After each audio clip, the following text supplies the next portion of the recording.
So, I think patrons of the show will already be familiar that Tim and Mule are both massive fans of Prometheus, because there was an extended discussion of it in a recent bonus episode. I can't remember if I already said this, but like the episode after that, I was thinking like, shit, I missed out on the Prometheus discussion because I've been a Prometheus head since day one. People coming out of the cinema going like, what the fuck was that? I hated it. It was confusing. It didn't make any sense. And I was like, I'm gonna fucking fight you. I love All of my Prometheus. favorite movies, we've had that exact experience walking out of Yes, them, you know? Like, correct. yeah. Same with the Um, substance. But I watched Prometheus this week, and I'm gonna watch Alien Covenant tonight. Which I don't. I'm much less of a Covenant defender. But I do love Prometheus, and I do love David, and he can't do anything wrong, even though he does do a genocide. But he's a sweet boy. He's a sweet boy on some other kind of metaphysical plane. Like the He just platonic doesn't- David is nice. He just does an oopsie side, you know. He's not. He's programmed to be that way. It's not his fault. That's There's how like it is. an oopsie side. There's like a He's not a bad girl. He was just drawn that way. yeah, exactly. Transition could have saved him. There's like a beach episode like fic of David. Like there's like some kind of fanfic where he's just completely chill. It was just the conditions he was in that made him do a genocide. Correct. Yeah, like I mean, he wanted to be a mother so bad, and in a different world, in a different time, in a different place. I do actually love the taming the alien shit. It's like some of my favorite stuff in the entire franchise. And they're like playing the flute together, they're like self-cessed. It's so trippy. Yeah. It's Red Planet. We're gonna start like we usually do. We're starting the show the normal way this week by talking about self-cessed. It's better. It's actually better than what we were doing just before we started. But I'm gonna ask Mule, what's the most base thing you did this week? Well, I have still been supporting members of GMTU with member solidarity, so it is not too much, not a huge amount to report on. I think that GMTU is kind of coming out of a bit of a lull with regards to like the operations and the operational capacity of the organization, and there's definitely been people who've approached us for support, but it's not been the same as it was this time last year, where there was loads of people asking all the time. But yeah, I've been supporting our elected member solidarity officer with housing rights sessions, so helped out and gave some food and little bits for the session yesterday, and just like shooting some emails and giving some people some advice. Interestingly enough, the advice that we're going to be giving is going to be changing fairly soon, because the renters' rights bill in the UK actually finally went through. So I guess like I could take that as my base thing of the last 5 years, because I helped campaign for that with GMTU. Literally went down to Westminster and got incredibly annoyed and upset with how awful Rachel McLean was as the housing minister. But what could be expected? Every housing minister has been so bad with all various different governments. So yeah, that's that. But Tim, what about you? Yeah, I mean, it's been like 3 or 4 weeks since I was last on stream, just from traveling and stuff with work, and then just a week that we scheduled to take off. But yeah, it's been a while. But yeah, no, the last thing definitely would have been there was the Palestine protest that I went to, which was even now like a couple of weeks back. In New Zealand, our government is like our right-wing coalition government that we have at the moment has just been like completely fucking sucking up to Israel so hard, even when like our Minister of Foreign Affairs, who is a shithead, but he has kind of remarked in official capacity about like what Israel is doing, and it's how it's bad and all this, while he's also like shaking hands and smiling with them and stuff. But we just had an Israeli ambassador here, basically like on a thank you mission, being like, like, thanks for all the support, guys, all this kind of shit like that, which was insane. But they tried to do it like completely in secret, which is kind of funny, because it's like, oh yeah, they know that people don't want this here or whatever. So yeah, so that was the last big thing. But yeah, it is interesting because it's like the like our government line, our Minister of Foreign Affairs and stuff like that, have basically just been like, oh yeah, no, it's like Trump Trump ended the war. Like it's all good now, where it's like very clearly not good. And it's very clearly like, yeah, obviously like still happening. Not just, in Palestine, but also they're ramping up against Lebanon and all that kind of stuff, which I think we're going to talk about in the news. But yeah, so that was the last thing that I was up to. What about Soph? What about you? What have you been up to? A few things. So, hub shifts is the usual regular thing. I actually had my last hub shift at the current location. The hub is now moving. It was near Tower Bridge, and it's moving north a little bit, not that far, but to a place kind of near Bethnal Green. We'll be sharing space with the People's Letters bookshop, which I'm really excited about. Yeah, looking forward to like booking in shifts at the new hub. Um, going to be a generally like cool space sharing like yeah like sharing space with a radical bookseller that's also like the shop is run by a sex worker community, and also hopefully the hub is going to get more foot traffic there, like it's a busier area, and so like it's going to be challenging, but it's going to be really interesting and rewarding as well, I think, because it's just like the work that the hub does, I'm really proud of, and I know everyone else is really proud of, and like I think yeah, it's gonna be cool. I also did some court support for my friend who was arrested at a protest at well, the counter demo to the Epping Fash pogrom attempts. Um, I think I've talked about this a bit on the on the show before, but once again, for the record, fuck the SWP and all their fronts that are just, even besides being so like such a dinosaur, morally bankrupt shit as the SWP is, they're just bad at organizing, and their decisions got my friend arrested. But we were in court, and the cool news is she got her bail conditions lifted, so she's no longer like banned from protesting, which was completely Woohoo! fucking insane before. um, I also had a bit of a crash out in the last couple of weeks, and I've just been taking care of myself, which is, I think, sometimes the most based thing this week is a way up between like I did these things or like I didn't do anything, but I took care of myself. I think it's important to remember that it's actually, a balance, and you should keep on taking care of yourself even while also doing cool stuff. But we want to know what stuff you, the audience, have been up to. You can message us on social media on any of our, individual host accounts, or you can send an email to based@redplanetshow.com. Include your name and pronouns, and if you're cool with us sharing it, we will tell everyone what based stuff you've been up to. And this has happened before. If you're up to really cool stuff, we might end up having you on the show. Tim, why don't you take us into the news with some news about Tanzania? Yeah, so protests erupt in Tanzania amid disputed elections. There are 700 alleged dead, and a total internet shutdown and a curfew being enforced. This is wild. It is, yeah, it is a kind of developing story. This is shit that is happening right now. But yeah, according to the opposition leaders, the Tanzanian government has massacred around 700 protesters who were demonstrating against a sham election where the main opposition was banned. So, yeah, this is a huge escalation of state violence to crush dissent and maintain the ruling party's power, which shows the brutal reality of the capitalist state when its authority is challenged. This is, yeah, very similar to what we've been seeing around the world.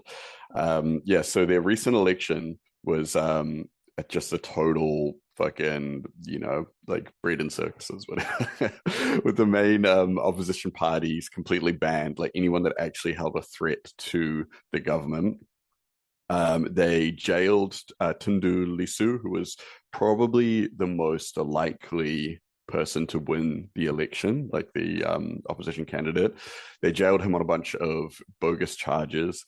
And yeah, it's just like that classic thing of them trying to consolidate power by eliminating all of their enemies.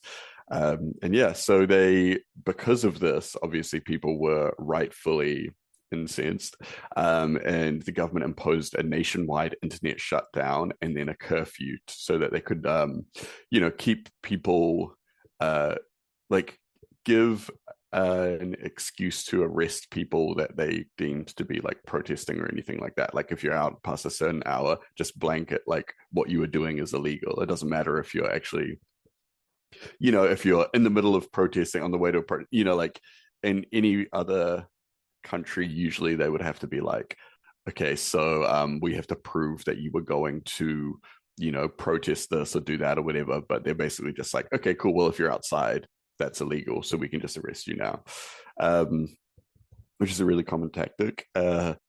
So very similar to what we've been seeing in Nepal, Thailand, South Korea, and a bunch of other places that we've been reporting on. I mean, this is like for the last 2 or 3 years on this podcast, we've been seeing more and more of these very similar situations happening. And it's like even like this is what is starting to happen in the imperial core as well, with like a lot of the main kind of big countries starting to attempt to consolidate power and kind of eliminate any kind of democratic resistance, which, like from within the electoral system. And you even see this, with Trump threatening Zoran Mamdani, saying that they're going to deport him and do all this kind of crazy stuff, which is wild.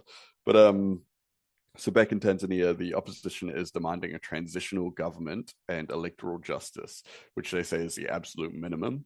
And so the uprising is a direct response to years of repression leading up to this point.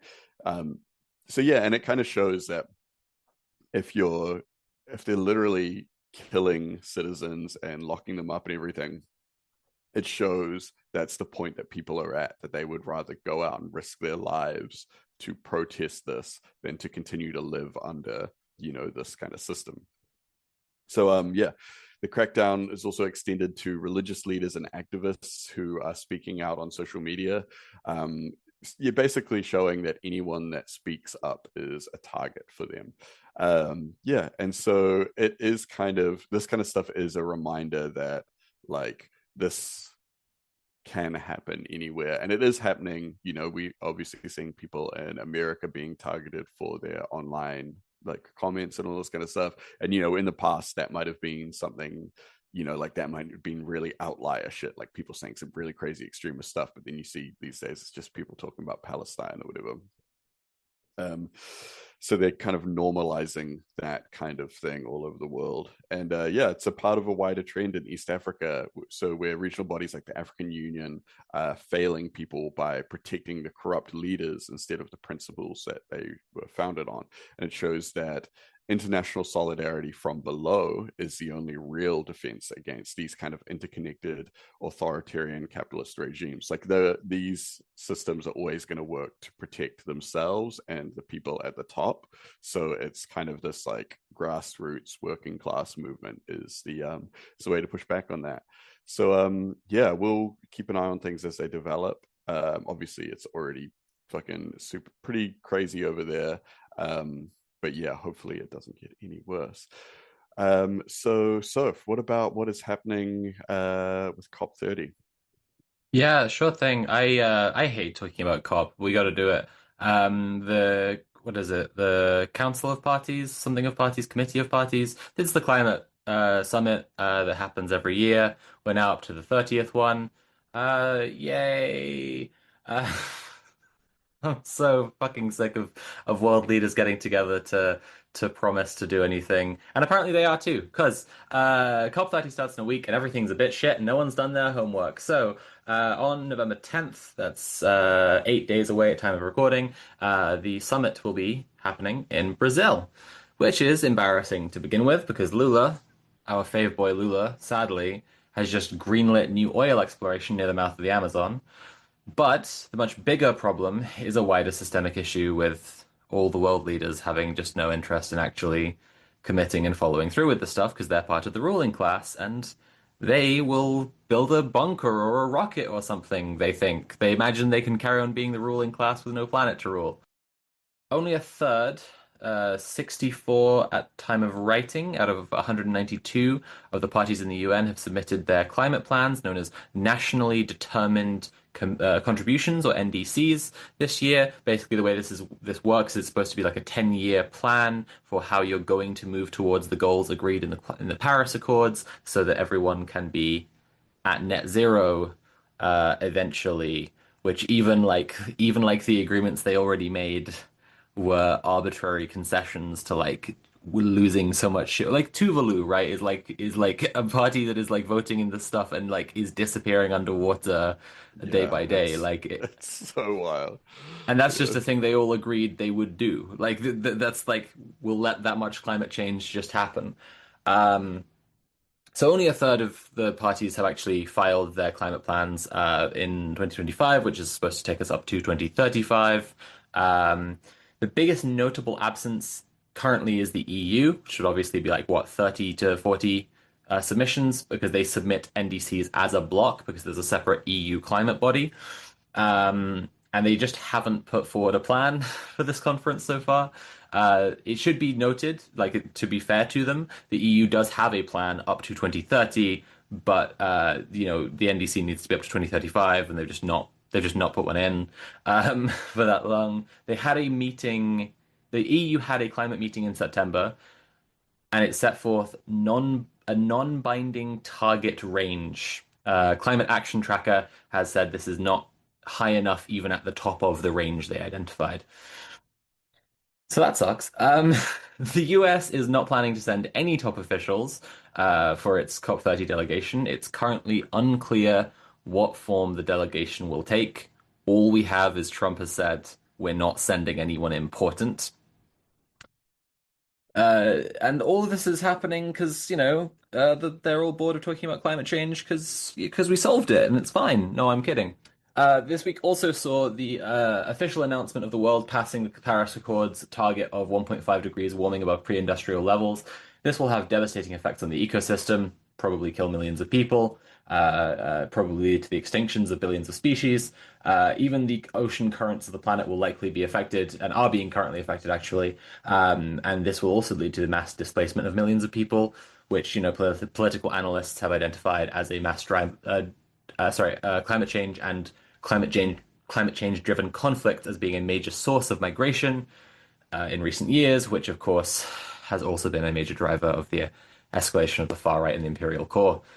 Yay! So here's Antonio Gutierrez, the UN General Secretary, commenting on this news. He says, "So overshooting is now inevitable, and so it is absolutely indispensable to change course in order to make sure that overshooting is as small as possible, and this is a basic condition to avoid tipping points.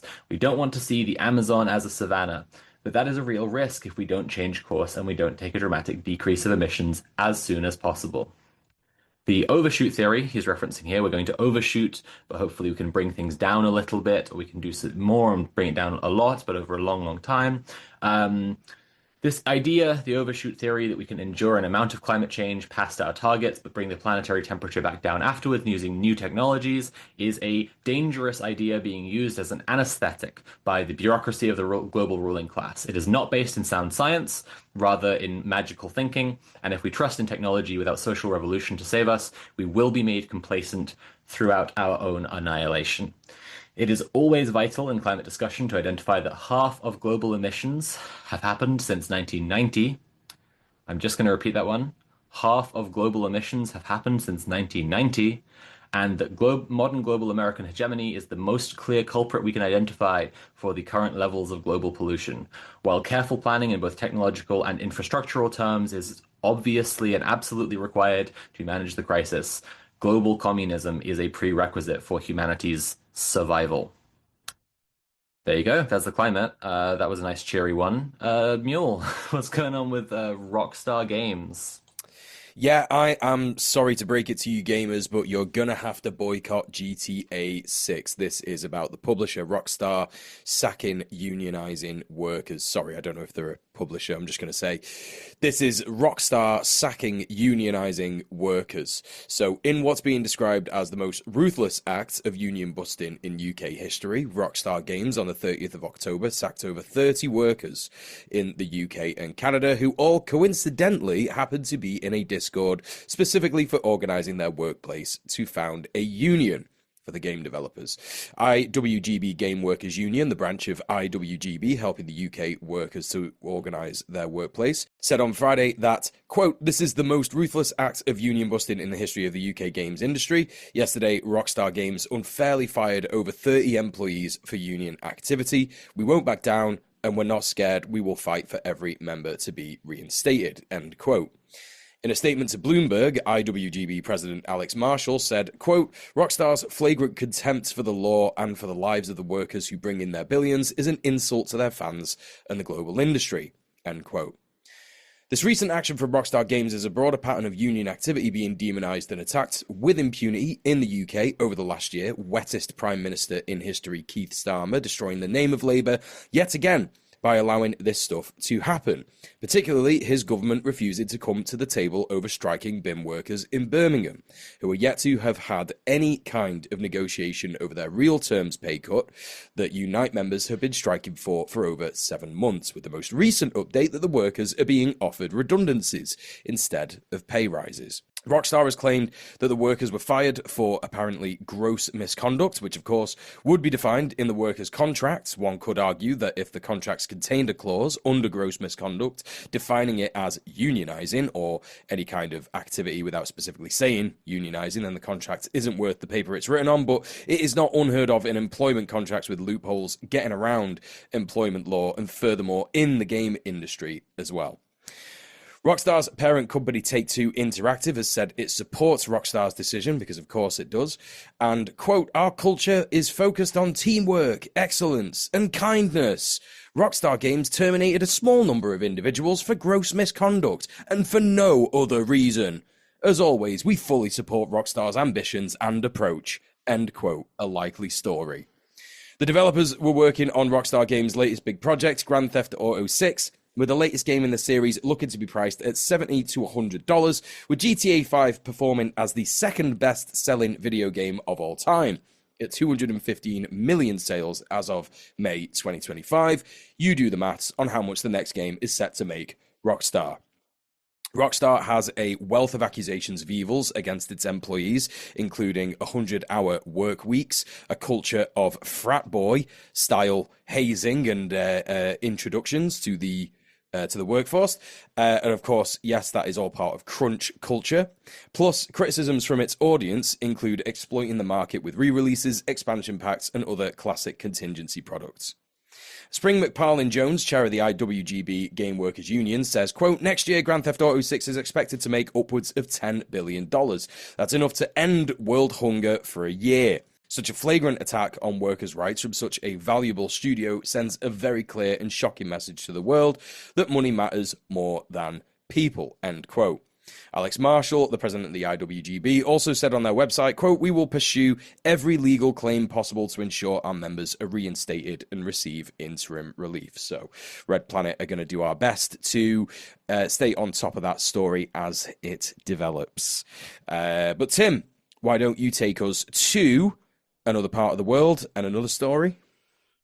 Yes, so the United Nations once again condemns the US blockade against Cuba.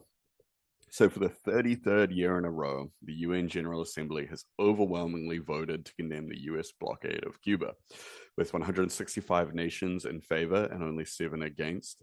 This shows that the world is totally sick of the US's brutal, decades-long economic war, which is a blatant act of imperialist aggression designed to punish a small country for choosing its own path. The US and Israel were predictably on the wrong side of history.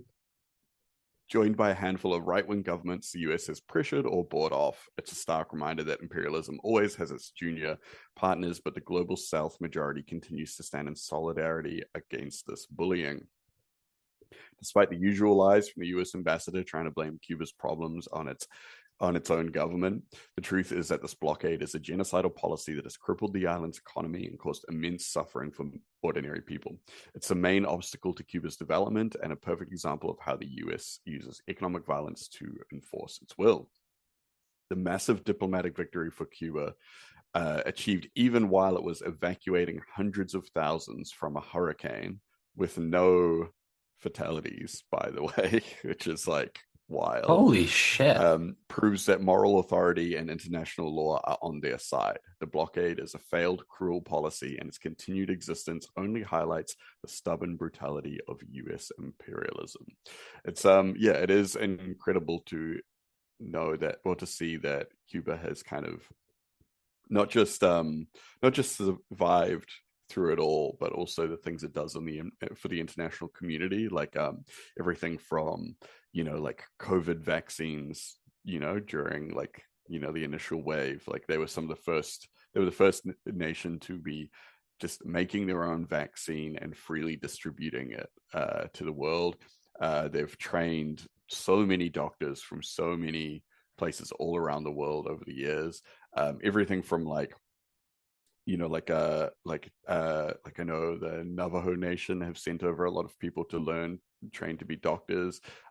Even like North Korea. That's and really a bunch cool. of other places that are kind of I guess like isolated. Cuba just takes them in and is like, we're gonna teach you how to be doctors. And like a lot of people kind of get shitty about that. They'll be like, oh, like, why are they teaching, basically, why are they teaching anyone to be a doctor? And it's like, when some of these places could be like, like at war with, other places or fucking whatever. But it's kind of like, there's no downside to there being more doctors on Earth, and there's no, even, like, I know like people have a lot of varying opinions on places like the DPRK and all that kind of stuff, but it's like, it's a net benefit to the world that Cuba is training as many doctors as possible and getting them out into the world. So it is interesting because it's like, as I said, this is the 33rd year in a row that this has happened, but it's still like, and what does it do? It's validating. Yeah, like UN sure. sanctions on anyone else but America. Exactly. Like UN condemnation would mean something. Exactly. It's kind of the, like when shit popped off with Russia and Ukraine, and everyone immediately is like sanctioning Russia. Obviously the same like with Israel, like, they could just get to do whatever. America gets to do whatever. And it's kind of like, it is good to see this kind of stuff, continue to happen. But at the same time, it's kind of like, what is the UN for? Like, what is, well, we always talk about the purpose of a system is what it does, and it's kind of like, we know what the UN is for. It's just for a laugh, innit? Yeah. It all just got together and we're just like, let's just have a big laugh. It is just a bunch of guys in a room. Yeah. That's all it is at the end of the day. Speaking of a bunch of guys in a room, Soph, the UK legal system, what's happening there? Yeah, they're gonna have to get a bunch of guys in a room at once, is the kind of crux of this story. This is a story about how they're going to start trying Palestine Action protesters in batches because there are so many of them, which is just absurd on the face of it, and like could threaten people's basic human rights in terms of fair trial. But here we go. UK legal system driven to the point of farce by Palestine Action protests. We have obviously been seeing all year long, and like now we're in the point as we like turn to winter in the Northern Hemisphere, that like things will be more politically chill up here as people kind of lick their wounds from fighting each other and think about what other kind of tactics there can be and experiment around a little bit. And across the summer, there were 2,100 people arrested at these protests. And people don't know the ones I mean. I'm talking about the protests against the proscription of Group Palestine Action, whose founder, Huda Amori, we interviewed on the show several years ago. The proscription after some actionists spray painted some paint on a plane being described as terrorism. Everyone, everyone who's ever talked about this story sees the complete absurdity in it, and anyone who claims not to is lying. Um, it is, I'll reiterate, as I often do with the story, allowed under the Terrorism Act to say that you don't agree with a prescription. I am saying that I don't agree with a prescription of Palestine Action. I think it is dumb and bad for the government and the state and everyone and human dignity and liberty. It is not allowed under the Terrorism Act to promote or encourage anyone else to support them. So, for the record, I am not encouraging anyone else to support them. If I say things like, quote, I oppose genocide, I support Palestine Action, end quote, that's what these protesters had on their signs, right? And it's even debatable whether those people are encouraging others to support the group that is currently prescribed. But there were 2,000 people detained, and we've said on previous shows we're starting to see the limit of how many people they can arrest at once, because only 170 people have been charged. So this is really big. Like they've got a ton of people they need to move through the courts. But there are 170 people, the majority of whom are pensioners. Like we saw a lot of pensioners being carried away, but like literally the majority of the people who are facing terrorism charges are pensioners.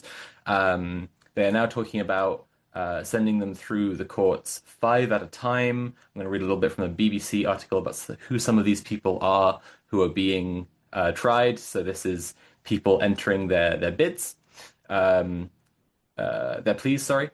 This is people entering their pleas. Anthony Harvey, 59, traveled from his home in Oban in the Scottish Highlands to deny supporting a prescribed organization. He told the judge, quote, protesting against genocide is not terrorism. I'm not guilty, end quote. The eldest defendant was 83-year-old Reverend Susan Parfitt from Bristol, who is partially deaf. She gently held onto a handrail in the courtroom as Judge Snow came down from the bench to sit next to her so she could hear him.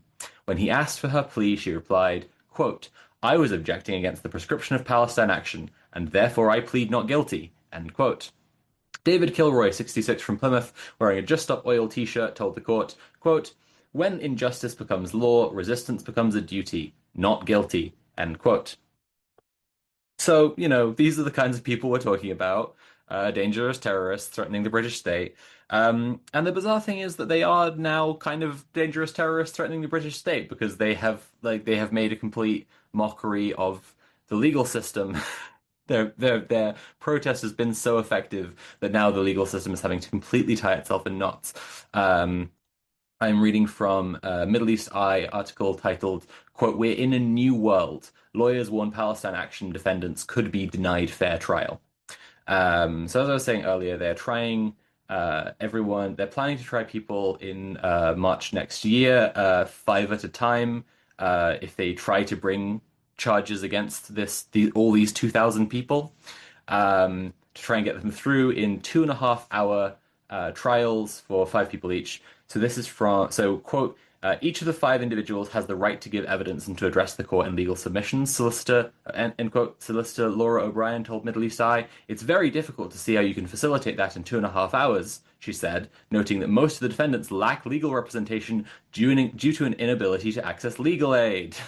It inevitably takes longer when you have unrepresented defendants, she said. This is a really short-sighted way of managing them. I think this is the court saying that saving court time is more important than the defendant's right to a fair trial. So crucially, the people they currently have charged, all these pensioners, right? The like half-deaf old lady the judge has to walk down to sit right next to so she can even hear him ask the questions. These people are being tried at the moment. And on the 25th of November, there will be a judicial review into the prescription of Palestine Action to see if it was actually legal or not. And they might overturn it. I don't know how likely I rate that, but it is clear that they might overturn it and makes these trials just completely absurd on the face of it. Like, you actually can't be trying people for supporting a group that in 3 weeks' time the government might say is fine. But lastly, I want to point out that there is set to be a massive protest. I don't know if we have the date for this, but it's coming up sometime this month around the judicial review. And there are plans across 18 towns and cities across the UK to stage a historic mass civil disobedience with supposedly thousands of people signed on to do this. Yeah, so that's we'll see if the UK kind of legal establishment is capable of just saying, no, this is incredibly stupid and calling the whole thing off, or if they're just going to jail thousands of grannies. The two dates are, there are 6 key dates in between November the 18th and 29th. Okay, perfect. Well, we will keep you all informed on that. And now, Mule, why don't you tell us about Lebanon? Yes, I will. So, this is the recent turnaround from Lebanon's prime minister and president, who appear to be quite sick of so-called Israel's shit.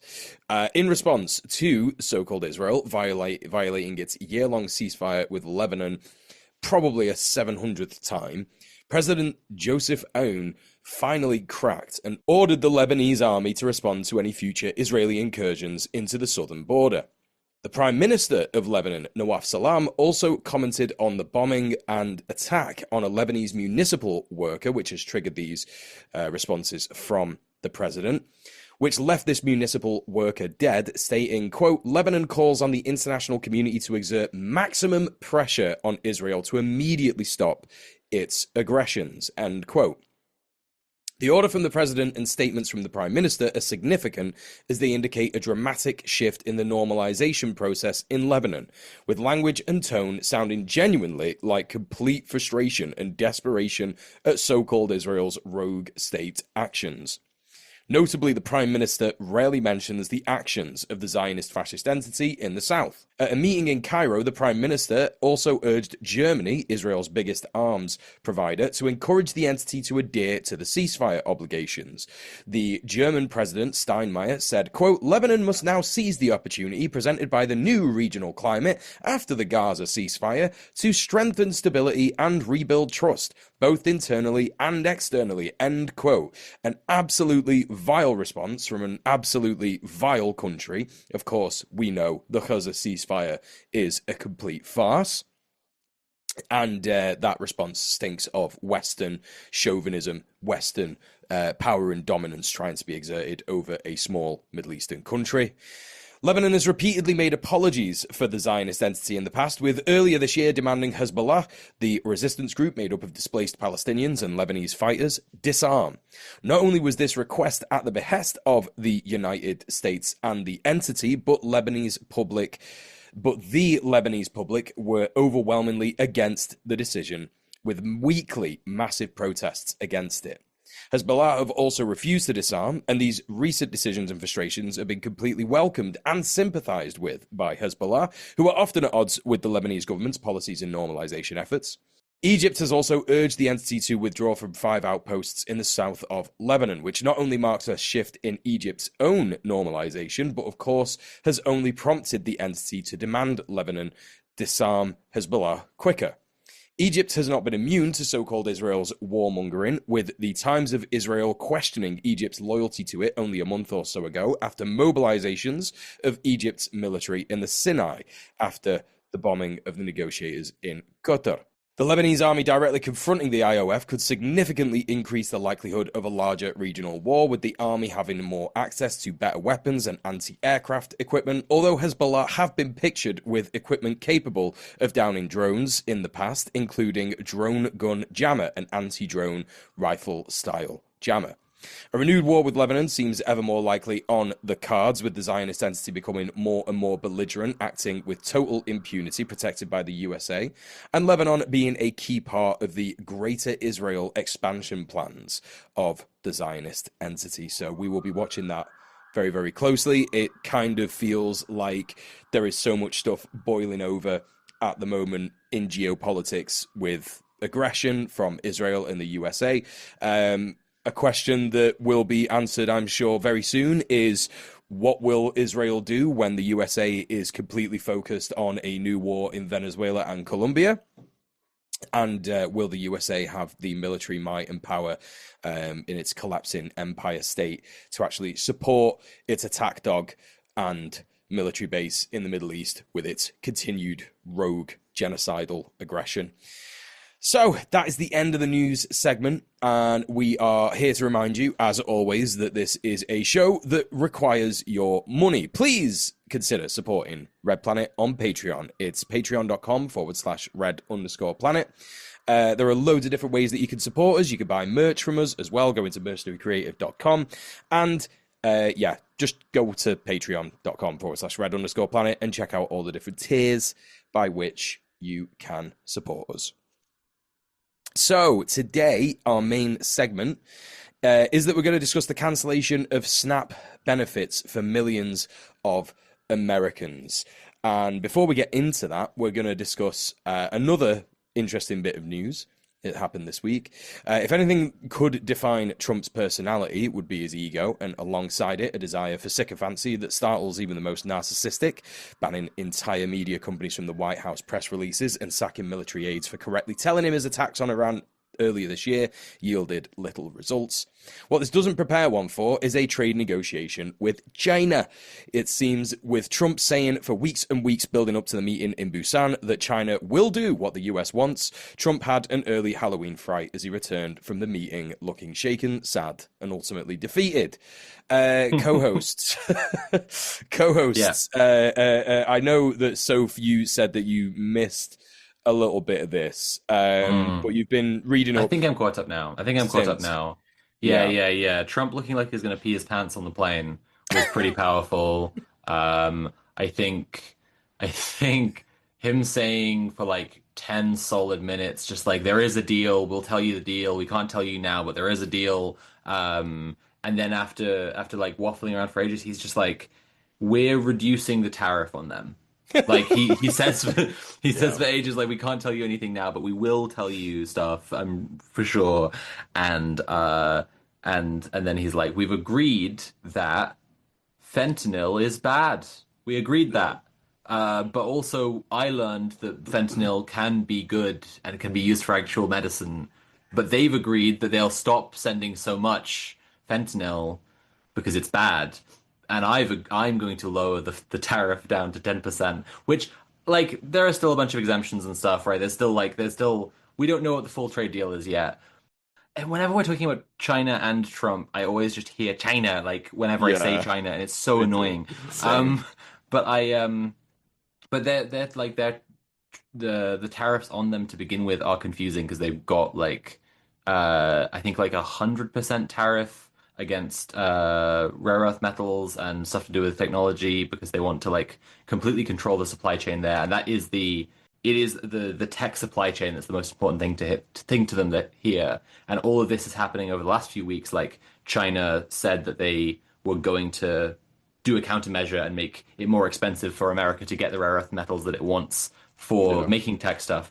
But just like the entire situation around this is just a fucking nightmare because, like, I don't know if people know the history of Taiwan, but like TSMC, their microchip manufacturer, is like 25% of their GDP. Like, one company is 25%, and like they are just this like Western propped up, like, basically at this point chip manufacturer is their main function in existing, and it's a fucking nightmare. And like they're trying to, even though they're an island off the coast of China, and China is the most obvious like partner they could possibly have because of the history and the politics around it, like they're trying to set up a chip manufacturing plant in Arizona of all places, which, like, even if it went flawlessly, they've said it will make 1,900 jobs. Like, that's 1,900. And then during the construction, they realized that I think the quote was like, the American talent is not there. They realized that they can't hire enough people who know how to run a chip manufacturing plant in America. So they are bringing Taiwanese people there to work it, and this is all part of Trump's plan. Is now they are bringing in an immigrant workforce to make it actually work, and it's not even that many jobs to begin with. And they'll just end up like deporting him because ICE are just completely unruly, and they'll just come across like what are clearly not fully, written up migrants, and likely detain him, right? If they catch him at the wrong place at the wrong time, This all underscores the thing like I was saying in the first place about like their idea like we're going to like reindustrialize America. It's like you are describing a process similar to the Chinese Great Leap Forward, and that killed a lot of people. I mean, everyone's heard this because everyone's heard the Western history of China, and not any kind of unbiased depiction at all. But also was done with a planned economy, like was done with a central government saying this is how we're doing things, and we have a clear plan we've laid out, and we're moving around the resources we know we have, and that's not how anything in America works. And also, it was an intergenerational effort of like training people to be able to work in the jobs that they could have. You can't just be like, yeah, we'll just open a factory, and I guess we'll just train up the people to do it. Like, no, this takes decades. What are you doing? They've not got the tech tree. Like, there was that yeah, exactly, it's not Age of Empires. There was an article I read a while back where it was like someone talking about, it was someone from, like, it was a journalist that got in touch with someone from the fucking vanilla industry, and they were like, oh yeah, we import all of our vanilla, like America imports all of our vanilla, so that's bad. We should get it here. We should produce the vanilla here. We should farm it here. And they were like, okay, cool, sweet. Well, so we don't actually grow it here because our agriculture is focused on other things. And they were like, okay, cool. First thing, let's set up some fucking vanilla, some vanilla farms. And like, okay, well, then you have to find out where you're gonna put these vanilla farms, because a lot of this land is already used for other things, whatever, blah blah blah blah. Then you got to source the actual vanilla, grow it, and then it's like a year before any of them will have any yield whatsoever.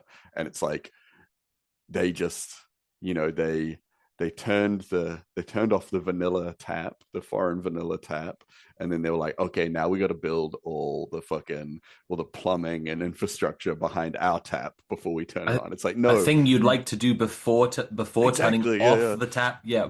And this is just one example of like one niche product, that is like, yeah, and there's just all, yeah, I don't know. It's really similar. I think that it's like the two things are really similar, like the chip stuff and the vanilla stuff. Like if you look at vanilla, I just did a quick Google. I knew that this was kind of the case, but vanilla is a plant that grows in a tropical climate, right? And there is not that much of that climate in the USA. Like, I don't know, maybe in Florida, in Louisiana, I don't know. But it's overwhelmingly produced much better in places like Madagascar and Indonesia. But when it comes to chips, it's the interesting thing is not just like the workforce, but there are so many better countries that we know produce computer chips, like microelectronics. It is so insane. And I think that's why I had what was in the intro, why I wrote that, because it is just this, it's completely a situation. I was talking about it with my partner before, where Trump, before he got elected, just used to watch Fox and Friends and be like, I could do this better. This is insane. I could just do this better. And that is so clearly like idiot billionaire brain. Like he dropped out of school probably when he was fucking 14, or just like, only turned up to like certain classes in college, or what. I don't even know what his fucking like, education is, but it's not going to be a lot, right? And he's just sat there like, I've made millions of dollars. It can't be anything to do with me being a nepo baby, because my daddy tells me I'm so good and so smart, and that's just how he has continued to be for his entire life. So when he got in as president, and he didn't believe he would actually get in as president, and it was pretty much the fucking Democrat Party fault that he got in as president for running a candidate like Hillary fucking Clinton. His whole shtick has just been like, right, we attacked Iran, fuck all that off. I don't care. We did really good. We stopped the war. We did another ceasefire. We did a ceasefire in Gaza. Oh, Israel's still bombing each other. It's fine. A ceasefire is when you bomb each other. Yeah, that's what happens. Yeah, we're going to have a great trade deal with China. They're going to buy all of our Nvidia chips, and Xi Jinping was the first ever, like, because you cannot, like, you cannot just be like, no, that didn't happen when this has been your big, because he didn't run on things like we're going to stop the genocide in Palestine. He was talking about things like stopping wars, but you know, the Gaza thing came out of pressure from the Arab states, right? He will say that he came up with the idea, but his favorite dictators, Sisi and fucking Erdogan, were like, you need to rein in your fucking attack dog, otherwise things are going to go pear-shaped, right? And his whole shtick that he's been talking about for such a long time is the tariffs. That's the first thing he did. It's one of the first things that he did. He did the tariffs, and then ever since then, it's been China, China, China, China, China. China's going to do what we want. China's going to do this. China's going to do all that. He cannot ignore the fact that actually he just had his pants down. And it's this like mad situation where on Air Force One, he literally is in that interview. You will have watched it. So like he says, he looks so sad. He looks really sad. He looks like he's got actual tears in his eyes. And there's a point where he says, in fact, he says it twice. He goes, boy, the turbulence up here is really bad today, folks. People are going to say that Trump's looking shaky and he didn't do a good performance. That's what they're going to say. He's thinking about this shit in his head. He wouldn't have said it if he wasn't thinking about it. Like, it's crazy. Like, that's just how much this, like, absolutely battered his self of thingy. Like, there's a thing that happens with narcissists when they're presented with their with something that directly contradicts their reality, and like their world begins to kind of shatter, right? And I think that it was, I don't know, like maybe like the same day that he ordered, he said to the military, we're going to commence strikes on Venezuela very soon. Like it was pretty much the same day or the day after, and it's kind of like, smells like Netanyahu shit. Like Netanyahu kind of did the same when he had a court date this week. He went to the court date and then immediately afterwards was like, right, just bomb Gaza, just bomb him. And just ordered an airstrike that killed like 109 civilians. Yeah. So, we're kind of in that fucking, we're kind of in that cool zone. I think it is interesting as well how as soon as they realized that war on China was just going to go terribly, all of a sudden you start seeing everyone like manufacturing consent for like Venezuelan intervention as well. You know, it's like they were beating up like, okay, we're gonna have this like, we're starting a new we're reigniting a cold war against China, and then China is just like, are you you doing that? Like, I didn't notice. China fully in the last couple of weeks fully did a like half throw a punch, like just like raise the fist at America. Like, yeah. Did either of you see the amphibious invasion drills that they did?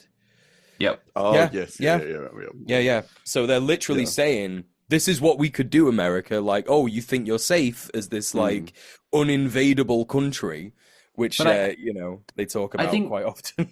I think with powers as large as America and China, like real kind of direct war between them is so unlikely unless it was a world war situation where there's like a huge coalition of powers, just like everyone's fighting. And even then it would be like, at least initially, it would be like a lot of proxy kind of fighting before getting to like, that. And I think people have been talking, like, obviously, like, American hawks love talking about like war with as many different places as possible. But people have been talking about like war of whatever kind with China for forever, because they've built up this, enormous xenophobia. And I think that none of it is attached to the real power at play. Like, I think when China came out in the last couple of weeks or the last month with these countermeasures, these economic countermeasures, just like we're going to put like, effectively a counter tariff on the rare earth metals. It's going to be more expensive for you to buy them. Like, they weren't even that high. And in the MAGA circles, people were reporting this as like, China has cut off all access to rare earth metals, and like our tech industry is going to die imminently. And it's like, that's not the full reality. They've only done a pretty small thing. But if that's how scared it makes you that fast, like that just demonstrates what an incredibly Yeah. strong position they were in. And like, this is the year of Sophie humiliation is that I could continually have to say like Deng Xiaoping, he had it. Like the boy was actually cooking, It's and smoked I've too hated tough. Deng for so long, but he was like smoking that economist pack for real. Like Yeah. he had I it down, heard. and like their position is such a strong one, Mm. and America, yeah, like Trump has fucked it so badly with this one because like I think this meeting, however it went, broadly was just like China, like Xi Jinping showing like a fraction of China's capability, like what it could do in theory, and he's just shit himself. He's just shit himself the whole way home. Yeah. And that's was another key bit, right? Like you said this in the Discord when you were watching it earlier. Why is his boy coming in to speak for him? And like I noticed this when I was watching. I was watching this on my stream earlier this week. There was like a guy in the back, and he was like literally like he was pressed up against the fucking Air Force One, what like wall or door or whatever, and he was like looking over Trump's shoulder and just kind of like listening really intently, like you could see it in his face, and it was like, what the fuck is going on? And it's this guy called Jameson Greer, I think, and he's like the U.S. Yankee name. It, Typical such a failure of fucking Yankees to name anything ever. just insane shit. Probably like from Utah or some shit. You know what I mean? Like, might as well be called Tucker. So like he's like looking over, and he's apparently the U.S. Something of trade. He's like the Secretary of Trade and Treasury Relations, but particularly I think like he's been appointed to China. And so like, yeah, he had to keep stepping in and like correcting Trump and being like, oh, what the president means is this. And Trump is just like there, just going like, yeah. And it's like, what is going on? Is like the drugs that they pump him full of for his dementia, like while he's in like a meeting with Xi Jinping, are they wearing off and like he doesn't know what's going on anymore? He has to swap back into his other body, otherwise the substance will run out. Yeah, exactly. He's at the end of his week, and he needs to go into a room where there's a like slightly less old Trump unconscious on the floor. And That's what his hand thing is.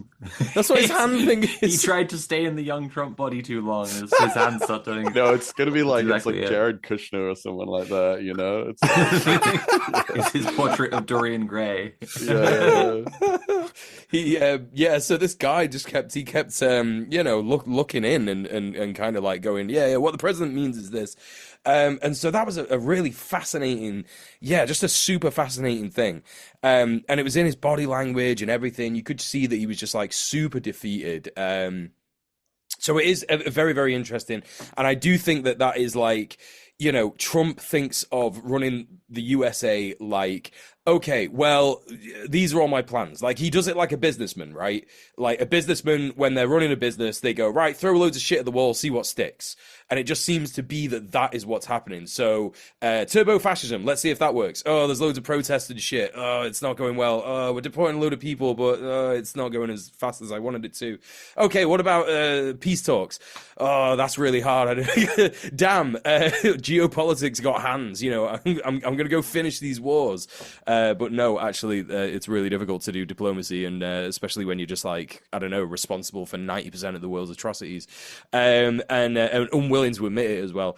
And so like this is like, he's gone, right, tariffs, that's going to be my thing. Tariffs are my thing. This is definitely it. China, China, China. And then it's fucked up. So he's like, oh, fuck it. War with Venezuela. It's happening now. And then obviously on top of all this shit, on top of everything that's fucking happening, we've got the shit with SNAP benefits, Yes. which is, because of the government shutdown. I don't know, probably you two could inform our audience more on this because I'm not too well versed on this, but this is because of the government shutdown. Yeah. So I'll now as a non-American explain for other non-Americans about SNAP, but obviously I'm not American, so it's not like, like I've been on the UK benefit system and in the analogous position, but like SNAP is the supplemental nutritional aid program, and it's food stamps. It's how people have had food stamps, which are like, coupons representing dollar amounts to buy stuff. There are limits on what things you can buy. It's now, in more recent years, been the EBT card, which like consolidated, like you rather than having physical coupons, everything is on one card and it can be spent on groceries, or you can have a secondary benefit that's just cash on the card as well. And what's happened is the government has been shut down now for longer than just ever. Just ever, just literally ever, because transparently, like the Republicans don't care about it being shut down at all. Like I think at some point the the real like humiliating thing in American liberal politics now is that like so many people are still trying to find like they're trying to like play the same game in a cool, tough, edgy way. They don't understand like a fundamentally different game is being played. Um, the Republicans, the MAGA people, Stephen Miller certainly, like these are people who recognize that they're carrying out a revolution to shift to a different political system than the one that they had Yeah. before. Like when I'm saying, and I've said this a few times now, there are not going to be elections. I'm saying that because these people are not right wing in a liberal framework. They're fascists. They don't want there to be elections. I will be so shocked if there are US general elections. I will be somewhat surprised if there are midterms. If there are midterms, I expect that it will be a rehearsal for how they could passably throw fake elections and use it for political suppression and use like the polling station as a place to grab people with their Gestapo and all this shit. They they're just fundamentally shifting it this way. And like, so what's happened is the Democrats won't approve their budget. And this has happened a ton of times before, previous government shutdowns, but like this is not like those ones fundamentally. This is not just longer because it's like extra tough, right? This is what I mean. It's not the same game, it's a different game. This is longer because like a whole bunch of the Republicans are completely happy for Trump to be emperor and to just be doing everything by royal decree. And in previous shutdowns as well, like it's really important to say this actually, Snap was preserved. Like in previous shutdowns, there have been times where the government has like said, we're shutting down the government. We're going to have to like shut stuff down, but we're going to put in this legislation or this mechanism to make sure that the funding keeps happening and food stamps don't disappear because we care about that and we expect that the shutdown will not be for too long. And this one, it's like, while I am saying I don't think there will be elections, I don't not think the government's ever going to come back. Like I don't think that it's just like permanent shutdown until revolution. But I do think that like the Republicans are perfectly happy for the government to just be Trump signing whatever decrees like they tell him is the right next step, right? Like it's perfectly in line with like the Curtis Yarvin plan to like massively destroy government, civil servant positions and all of this. And yeah, so as of yesterday, November 1st, Snap has run out and now people the American government is starving its own people. President Xi, we yearn for freedom. Please send 2,000 F-15 fighter jets to the UK and US immediately. I think my first point of discussion in like talking about Snap being shut down by all of this, I have two main points I think I want to bring here. So the first one is the eugenics of this, right? Like what's going on just with this being like an exacerbation of America's eugenics. And America is already a very eugenic nation, right? It's already like very systemically, deeply ingrained, like the invisibilization of it through ideas of like meritocracy or like the way that liberalism functions and like the free market functions, like the ways that like inbuilt familial advantage and inheritance change people's lives so much under capitalism, leading to like what is essentially a eugenics without an explicitly stated program to select out the poor people and the black people and the disabled people and kill off the elderly and all these things, right? They're all just accidental things the system does, but we know that the purpose of the system is what it does, right? And America just is actually like a very, very eugenic nation, and a lot of their um like statesmanship, a lot of their basic policy thinking is in the language of eugenics, even where they don't realize. Like Matt Iglesias, right, is like such an arch liberal, and he wrote that book like 1 billion Americans, and he's just like a mega lib, and he didn't fully reckon with like that's a eugenic concept. Saying we should like breed until we have 1 billion of us, that's what people call positive eugenics, because rather than killing off people, it's making more people, but it's still like a population control political program. And it's not like 1 billion Americans who all have college degrees. It's 1 billion Americans so that lots more people can work in like tower block factories with suicide nets. Like it's explicitly arguing that America needs a bigger population to contend with China. Sorry, all of that to say, SNAP is means tested, and means tested with like thresholds as well, where people would just be completely cut off if they're like $1 above it. That's not how it works in other nations. I was just talking before the show about the way that the British system like kind of hides the fact that it's not giving people enough to live, but that's maybe for a different discussion if we talk about the DWP at some point on the show. But there's an underlying eugenics-based logic in how it all ran when it was running smoothly. The willingness to just cut off food stamps. Like, my first point is that, this is the fascist, like, willingness to just eliminate the surplus population, like, just completely, which is a marked difference from capitalism, even neoliberal capitalism. My second point is that for the Republican voter base who are on food stamps or do care about people on food stamps, they're very like effectively able to weaponize this as like, this is because the Democrats aren't approving our budget. This is the Democrats doing this, which I guess goes as far as their misinformation, really. Like if there is an ability for people to say, no, it's because like you didn't write in anything to preserve the funding of SNAP. And also, like, they did put mechanisms in place deliberately to keep ICE funded through all of this, right? So it's like the Republican government has chosen explicitly to fund ICE and not SNAP. Like, I don't know. But yeah, those are my two thoughts. Just like it's so eugenic, and also also they'll probably try to blame this on the Democrats, which I don't know how to feel about. Like, it's just more of their typical playbook, really.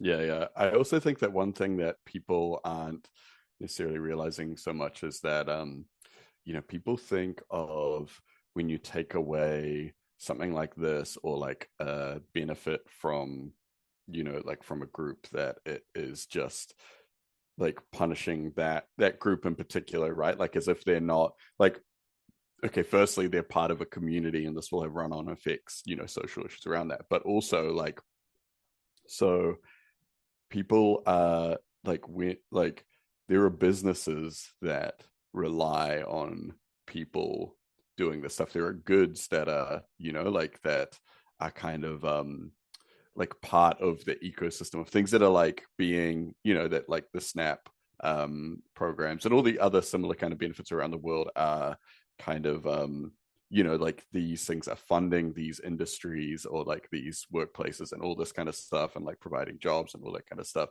So it's like when you take it away, it also has a huge effect on local businesses, like especially like small retailers and all that kind of stuff.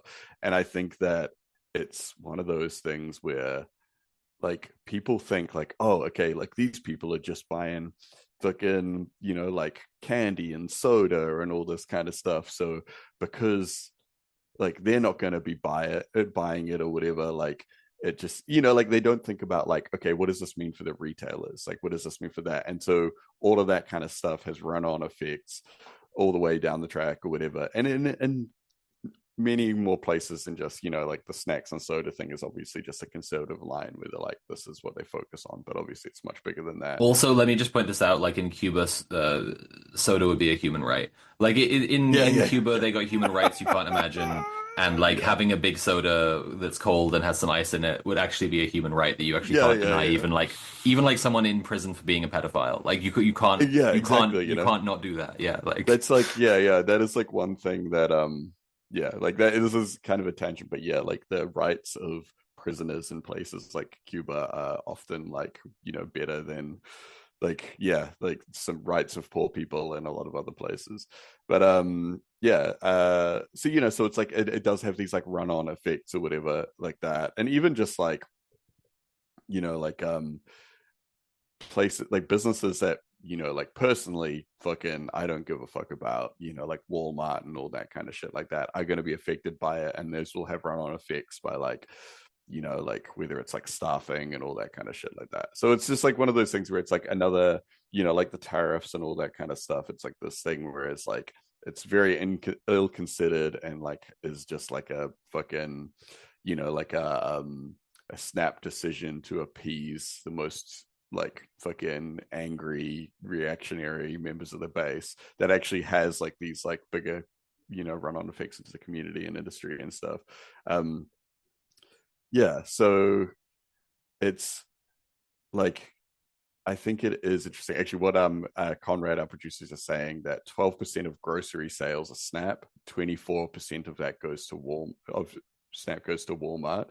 And yeah, and people will still obviously buy their groceries at Walmart, but less. And the problem with that is that they actually just won't spend anywhere else either. It's not like this is money that is going to be spent anywhere else. This is like purchasing power that is being removed from the economy, which is a better way of saying it, I guess. I So mean, yeah, yeah. I'll say again, it's like, well, it's just like since Trump 2 started, like, oh, you know what I just remembered? Sorry, this is now a tangent, but like just on the previous thing we were talking about with Trump and China, Mule was saying about like how Trump thinks he can run everything with no expertise and no understanding of anything. In his inauguration speech for Trump 2, he literally said, "This is the revolution of common sense." Like they think that everything relies on just common sense. It's just like what your dad would be able to do. If your dad could do it, if like there's no problem your dad couldn't like learn how to solve is like the what yeah, he yeah. means If by you just that. use some common Anyway, sense and you just like yeah, yeah, yeah. And what's great Um, about common sense is that it varies from person to person. I always Completely think like subjective idea. common sense is this thing that is like it reminds me of like Marx's whole thing about like mm, capitalist society setting forth like like creating a set of ideas that it holds to be self-evident, and it's like that's what yes. common sense is. It's like things that if you grow up in the society or whatever, there's things that you just take as being like, oh, this makes sense, this is logical or whatever like that. But then if you if you really dig into it, it's obviously never really Yeah. that simple. It's also like it's so informed by the ideology of the ruling class because ideology always makes itself invisible by naturalizing its features and its facets. So like the idea now that like neoliberalism is ending is bizarre to a bunch of people who didn't understand neoliberalism as fundamentally like propped up by imperialist wealth and like enforced by imperialist like bloodlust. And like those are material conditions. The material conditions and notoriously change, and now they are changing. So the endless think pieces about like the return of nationalism, and there are all these countries and big nation states doing nation state stuff again when we were so globalized, and it's like, yeah, because it wasn't actually a natural way for things to be in the first place. Like it was actually anyway. Um, that all was a tangent, and I wanted to say about Snap that like again speaking to like the Trump admin's logic, we've been saying like they're trying to just it's like a heist to them. Like they've got the power of the American empire, Yeah, and absolutely. that's so like kid in a candy store. That's so much power compared to what any of them were able to touch at any point before being in charge of the richest nation on earth. And it's like there is, from their perspective, like such a deep kind of America has such deep pockets that you can afford to like just rip the wires out of the walls and just do anything you want because like by the time you realize that you're like fucking it up, the damage still won't be bad enough for you to be in real trouble, right? Like, so we can just like kill off the poor, just like kill everyone on food stamps, and if that turns out to have negative effects for how the system actually works, it won't hurt us that badly because like we're invincible because we've become god kings, and it's like they, I don't know, like their empathy bubble, right? That thing about like how many degrees of separation out from yourself do you care about a living thing? And like, I guess like, most conservatives, there's a study about this. Most conservatives like care about people they've directly met, and it stops there. Like people outside that, they're like, if some shit happens to them, I'm not going to act to prevent it. And whereas like most liberals care about like most human beings, and like leftists tend to care about like all living things, like um uh the that these fascists have an empathy bubble of one, and they've learned that's the way to be successful in the world. They've learned that like the rules of the world are fundamentally narcissistic, and like as much as I hate like contributing to like stigma against like based on like the diagnostic model and the way that people get stigmatized around like mental like disorders, like the logic is correctly described as narcissistic. They view one person as having value, and it's themselves, and then their boss is someone they should not upset in order to get more status and power, right? Until they get a chance to betray him and become him, which is what all these guys like Pete Hegseth and Stephen Miller are thinking about Trump. Um, and like, so the fact that it will definitely devastate the American economy even worse than it already is for poor people to not be able to survive. They don't care about that logic. Like this one, I think, isn't like a misinformation point or like a thing where obviously like yes, it's gonna just like so much. What was the figure again? It's like 12% of groceries are bought with Snap, right? 12% grocery sales are Snap. Like that disappearing of the American economy won't matter to them unless there is the guy who runs the big grocery store yelling at them directly in the face. Yeah. Like Yeah. that's the consequence that they could face for that. Like they're not gonna they actually won't care if it's like causing rioting unless they run out of bullets, I think. Yeah. Which they very well might. And also, will the will the National Guard be good enough at doing this shit in terms of like oppressing people? Because we saw a couple. I think this might have been Halloween, where a bunch of kids in DC were out trick or treating and were getting harassed by the National Guard. And then the National Guard just started like attacking a whole bunch of kids, and all these fucking kids were just like pushing the National Guard around, like just like running all around them and shit, and like probably throwing eggs and all this kind of shit. And it's like, I just don't even think that they're competent enough to be able to control crowds as well. It's kind of like if we think about what we were talking about earlier in your news story, so about the defend our juries thing, there is a limit of which the state can actually police people. And if there are riots because of Snap, it is going to be millions of people, right? Like I can't remember, like how many millions is it on Snap again? It's 2 million Americans. This is a lot of people, and obviously a lot of those people are going to be disabled and stuff like this. But there will be people who support them, and there will be people who go, "This is just kind of bad," and like we should be feeding our neighbors, we should be feeding our friends, etc. But yeah, I guess that's like the main reason we wanted to speak about this, right? Because it is just that level of understanding that, yeah, people will just start to be like, hang on a minute, it costs money to get food. This is a bit of a fucked part of society when it just grows out of the ground. What's going on there? Who decided that this should happen? I think that we could probably feed each other. We've seen other places do it, Cuba, this is entirely possible. So I think that is like sort of like the key message of today, right? Because even though now Besant, the Secretary of the Department of the Treasury, he's now saying, oh yeah, it would be great. I think that it's likely that Americans are going to get their SNAP benefits this Wednesday. And obviously, it might happen. They might decide to do it. They might go, "Oh shit, this is a bad idea. We should give people their stat money." Or it could just be something that they're saying to, you know, keep people excited and stuff like that. So we don't know how it's going to go. But I think that that's the whole point, right? That we should be telling people, "Yo, there's a way out of this." Actually, I think I'm troubled by the idea of a struggle towards normal. Like, uh, people stopping protesting because Israel occupies Gaza and controls a deadly military border and shoots a few Palestinians a day and allows in basic food and medicine. Like, people stopping protesting because that's the current situation, because it's not what they felt was like tipping over a balance into actively genocidal. But it's like they've been genocidal against Palestinians the whole time, in the way that the American project was genocidal against, you know, the indigenous people of Turtle Island the whole time, whether they were doing a specific large massacre that day or not. And I think in the same way, like fighting toward a point where people are providing each other food through like food banks and people are just about getting by is not good enough. Like, we have to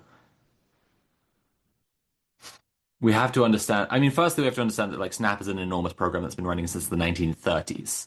And so, like, in terms of organizing something on the scale to be able to feed people, which inevitably people will do, like when it comes to survival, people will organize and people will put the work in to make structures to help as many people as possible survive. I have confidence in this. But like, it will not be easy. It's an enormous undertaking. And like, just because people have the volunteer labor doesn't mean that they have like the money, unless they take a decision to just go get the stuff, just go take it and give it to poor people. Um, but yeah, but I guess I'm most concerned by a struggle towards normal, like just accepting, you know, I guess in my analogy is accepting that Palestine is occupied by Israel, Palestinians are killed at a steady but slow rate by Israel, their lives are shit, and then they die, and that's the normal thing. Mm-hmm. And in the same way, and then like we protest and we protest and we protest, and the genocide in Gaza is not at the level of the UN definition or something, and people say, "Oh, there's a ceasefire and it's okay now, and we'll go home." And it's like, no, like we like block the barricade until Palestine is free, as Macklemore said. Like it's just like in the same way, like people need to develop a consciousness quite urgently that like the other side of this thing they are in is socialism, is communism. Like, it's not like a nice, like friendly version of what was there, like a little bit to the left or whatever. Like, you know, Zoran Mamdani is like the the tiniest like beginning, actually. Like, free buses in New York is fantastic. It makes an immediate difference. Like when we talk about reformist and non-reformist reforms, like it's a non-reformist reform. It will absolutely change people's lives in a seriously huge way that can aid with the overall liberation of the working class. But it's not. It isn't itself the liberation of the working class, because that can't be signed in by any elected official. And yeah, I just want people to understand that, like, I think that the real target should be complete food sovereignty for the working class. People to be able to completely feed each other and not rely on earning money to get food at all. Should be should be like the organizational goal. Which, I'm saying this at the same time as saying like SNAP is an enormous program that's been running since the 30s. Like, I'm saying already it's enormous, but they need to set their sights even higher, because organizing towards normal is just like essentially like making yourself more convenient to oppress in a way. Yeah, definitely. And yeah, it's such a prescient point that you make, you know, particularly regarding Palestine. You know, at this current moment in time, the Zionist entity is still as weak as it was when the ceasefire happened. The ceasefire didn't necessarily happen. Israel didn't necessarily agree to a ceasefire because it's weak, but it is certainly something that it was considering when in terms of like, you know, can we maintain this level of bombardment? Can we maintain this level of troop replenishment, which they certainly can't. And we've spoken about that on the show and stuff like that. You know, it is still completely weak. And if, you know, we're in a scenario where in the next couple of weeks in the UK, Palestine Action gets unprescribed, and an overwhelming amount of people join Palestine Action, because, you know, this is the thing, the British state will not want to do this, like, more than anything, because now Palestine Action is more famous than ever. But if they become unprescribed, there will be an overwhelming amount of people who want to join Palestine Action to smash up fucking weapons factories, because people are fucking sick of this genocide. You know, that's just the US, that's just the UK. You know, and that could be something that massively happens, and it is not something that we should, like, if it does happen, it is not something that, you know, should be, I don't know what the right way to say it would be. It's not something that should be shrugged at in terms of an idea of what to do. And again, you know, we've spoken about the fact that, like, even though Palestine Action is a prescribed group, the concept of direct action isn't. You know, not that we would encourage people to break the law, but it's just something that will happen if people, you know, continue to witness genocide. They will go, oh, well, that group is prescribed, so I guess we'll join Yvette Cooper, which is the group that is not prescribed but did Palestine Action. Yeah. So, yeah, in the same way that, like, yeah, that's a really prescient point regarding the snap stuff. You know, yeah, I think the thing that I'm looking forward to the most, to be honest, in the next couple of years is finally being able to, like, grab a fucking liberal by the fucking shirt and go, see, capitalism didn't fucking work. And also, like, you know, simultaneously have them admit your time is here. Yeah, it's over. You know what I mean? You can't defend it anymore. Literally. Fucking... And also, like, you know, them admitting that China is not actually fully communism, because they'll be so desperate for capitalism to still be working. They'll be like, no, look at China, they're doing great. And it's like, but you used to say they were communist, you fucking prick. You know, that's what I'm going to look forward to. We all have our dreams after the revolution. Mules is to yell at a guy.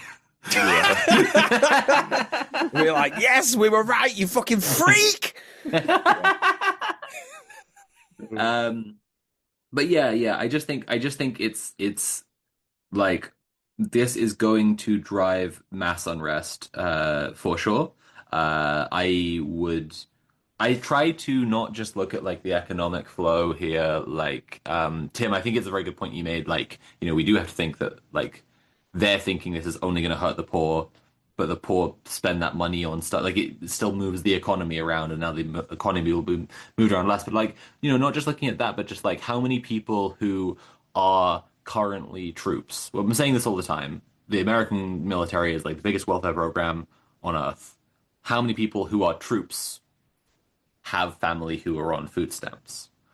And then if you're then either like sitting in reserve, or being deployed, if you're in the National Guard, being deployed against your own citizenry, or being deployed to fucking South America, where a bunch of people who are on their home turf are being reinforced by their neighboring countries who all hate you.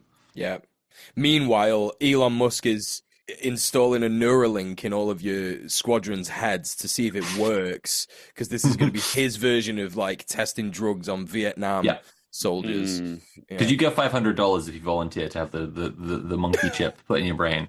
No, I just like, I think that, like, this will affect, like, a lot more than they think it will, because they don't believe in compassion.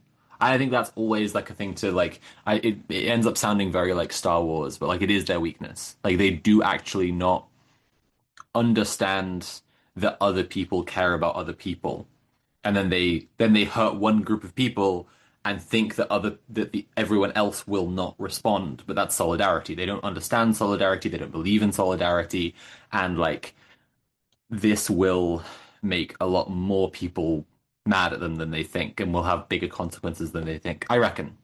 Yeah, I mean, I definitely think it's like that thing. Like everyone thinks of this imaginary poor person that is like, like one thing that I thought demonstrated this really well was that I don't know if you saw the AI videos going around of this AI generated like woman. Obviously, like they made her like big and she's black and she's like, very like I all have seen coded for this. all the things that like, like that racist white Americans kind of conceptualize as being like the poor person who's like the parasite on the state or whatever. And And which one of Andrew Cuomo's campaign ads was this?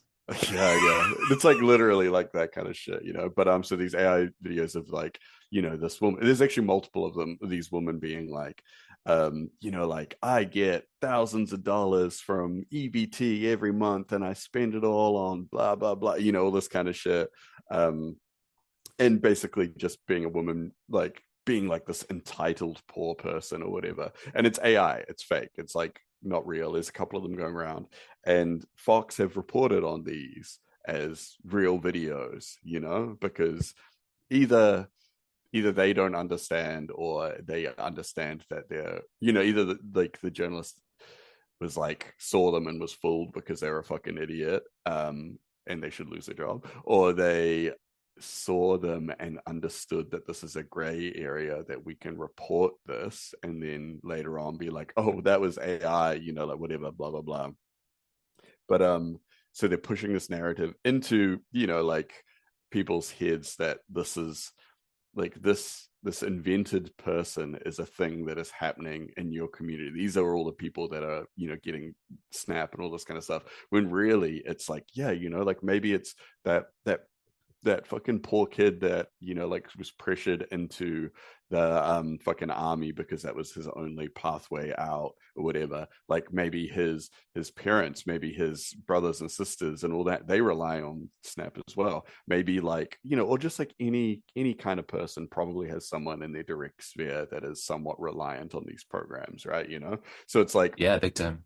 it's like the same kind of thing as like these tariffs affecting all these like small American business owners being like, oh shit, now I can't sell my fucking novelty goods that are produced in China or whatever.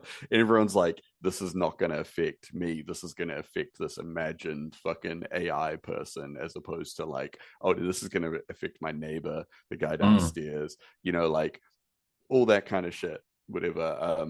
Yeah, I mean, we'll see. We'll fucking see.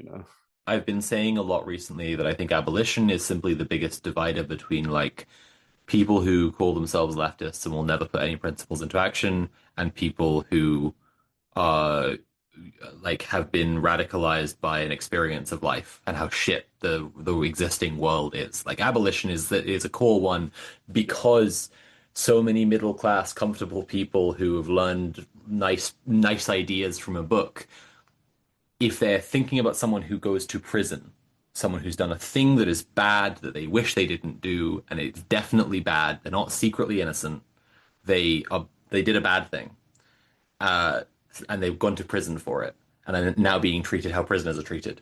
Whether you think of that person as being someone you might like, one person you might know, or you think of that as a kind of person you might know, Yeah. or you think of that as a far away kind of person, you would never meet one of those.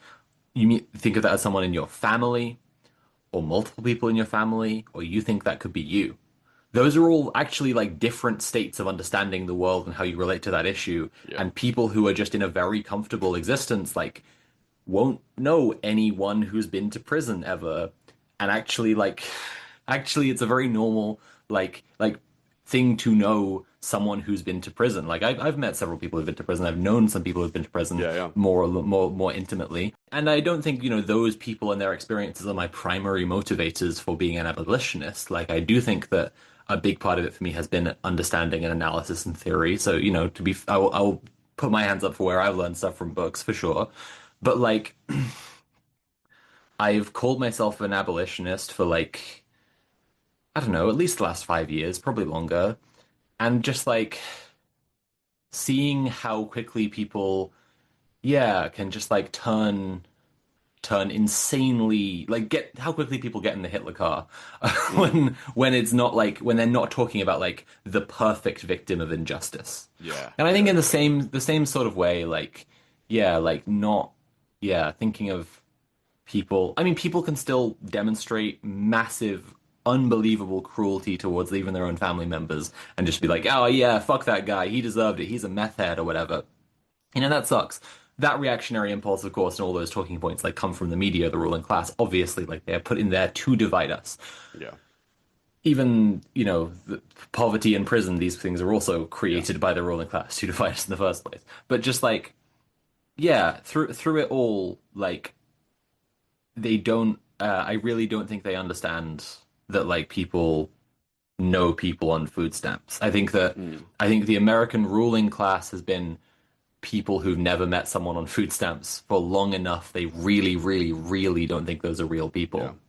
And I Um, always just think like as well, like I actually don't care if someone has fucking 12 kids and like a they're an addict and they have like a criminal history or whatever like that. Like they should still be able to eat, right? Like, like it's Nah, that's yeah. woke. I'm is that too woke? I'm that friend. That's just woke. It's too woke, that. Yeah. Gary's economics would say that is, a tendency on the left to think that people are human beings. Mule's been trying to introduce me to this Gary guy to get me to understand who he is so I can hate him. And I don't know who he is. But everything I have seen, I have hated. So it's been very successful. Well, I actually wanted to bring up Gary's economics because you were talking about like people who are wealthy who are just like they just have no understanding of economics whatsoever, and like the same can be said for Gary's economics is one of these people. Like he's literally got a YouTube channel called Gary's Economics, and he explains economics wrongly to people quite often. Like obviously does not have any kind of a Marxist analysis of economics, and yet whenever you bring him up to anyone, and it's deeply frustrating. I've even brought him up to people who I respect very, very highly, and I won't mention the names because I don't want to upset them, but I've brought him up to people who are literally organizers who I respect a lot, and they've gone, no, he's really, really good for getting your normie mates into politics, and it's like he just isn't. But anyway, that's besides the point. But it's funny because me and my partner were watching the interview of Ross Douthat and Peter Thiel the other day. Sophie rolling her eyes so hard that her eyes just fall out of her head right there. I really hope Ross's middle name is Don't, because he fucking gotta stop. I hate Ross Douthat so fucking much. As we were watching this guy do this analysis of this. Well, it wasn't a big analysis. He was just kind of reacting to the interview. But Peter Thiel, when he's talking just about anything in particular, like these big questions that Ross Douthat thinks he's asking, not pushing back on him whatsoever, and saying things like, "Oh, you're worried about the Antichrist," and "Oh, well, what do you think is the future of the economy?" and all this kind of stuff. And it's like when you hear Peter Thiel speak and you hear like Gary's economics speak, it's like they're the same person, and it's also the same as like Elon Musk, and it's also the same. It's also the same as Donald Trump, because these people have just like had so much privilege in their fucking entire life that they think they literally think economy is when line go up. Like that's all that they have ever thought about it in their entire lives. And so like it makes complete sense that if the Republicans are not bothered about this SNAP stuff, they're like, oh well, whatever, like what's going to happen, like some people will die and we want those people to die anyway because they're welfare queens or they're trans or they're the people that we don't like, they're disabled people, right? But it's that fundamental, like, baby idiot understanding of actually how this is going to affect the entire system. And it is, and again, it does genuinely come back to, like, Deng, because it's like all that China had to do was wait long enough for America to completely shit its pants in terms of just, like, waiting until someone gets in power that is going to turn it into fascism, that is going to destroy the veil of neoliberalism, and just take it down the toilet, really, and that is what's fucking happening. And I keep saying this, and it's gross. It's a really grim prospect. But like, you know, I have been thinking this when I was writing up my stories before, and I was writing up the Lebanon one, and that's why I brought it up at the end of the Lebanon story. Is that like, yeah, you know, this massive shift in normalization from Lebanon is so interesting because they really could go to war with Israel. And if they go to war with Israel officially, not just Hezbollah, yeah, it could have huge ramifications for the region. And would the USA be able to send in a bomber to spare if they're also destroying Venezuela, literally just because Trump is mad that he couldn't get the trade deal that he could get in fucking China? You know, and he's pissed and he's like, right, fuck it, we're going to bomb Venezuela. Could happen tomorrow, could happen next week. And we all know that that means it's going to happen in a number of days. You know, and I just think it is a really grim thing to think, but it really is just, it does bear looking at, like, how can the US sustain itself under this, like, repeated fail-son state, like, literally being captained by a fail-son, you know, crazy stuff. It's what you already said, like, people are going to have to figure out how to feed each other, but I just, like, there already exist so many programs, like volunteer community programs with food banks and structures for people to try to get food to the poor. And it is, as I said, like such a large thing. And all the meantime, like, I just think that there's a lot of kids here we're just talking about a lot of kids starving. Not that like adults starving inherently suffer less, but we understand that, like, you know, kids are able to do less about it. They are dependents. And in the final analysis, yes, like organizing toward feeding each other is the only thing that really can help here until like Snap comes back. But also, like, first that requires a reckoning with the idea that it might not, like that, like, you know, that these systems are fully falling apart and will be completely gone. Because I think that's a really like paralyzing thing, is that people won't be driven by enough desperation to get organizing the stuff until they have fully reckoned with it being gone. And just that, like a couple of days ago, like, I guess, it'll come back. Like, it'll come back soon. Yeah, like on Halloween, I'm sure there are plenty of people who are still just feeling like, well, I just really hope the government shutdown ends tomorrow. Like, I just really hope that it just ends tomorrow and they put Snap back in. And it's like, how many days will people keep on hoping that, like, someone far away in the elected office will make the correct decision before they realize that they have to, like, do something themselves? Yeah, well, like, as someone, you know, who is lucky enough, well, I do get state benefits, so actually, no, I'm not lucky enough to afford my food shop every week. But, like, I guess, like, when you're an adult, when you're living like a semi-normal life and you're not like twatting takeaway all the time, I end up going, the food shop comes around faster than you think. Like, always, for me, always. Like, I will go through the scran that I bought, like, 4 days ago and go, fuck, why didn't I buy more? What the fuck? And now I've got to go and get more food. And people will just wake up one day and go, shit, what am I going to fucking eat? What am I going to feed my kids? This is fucked. I don't know what to do.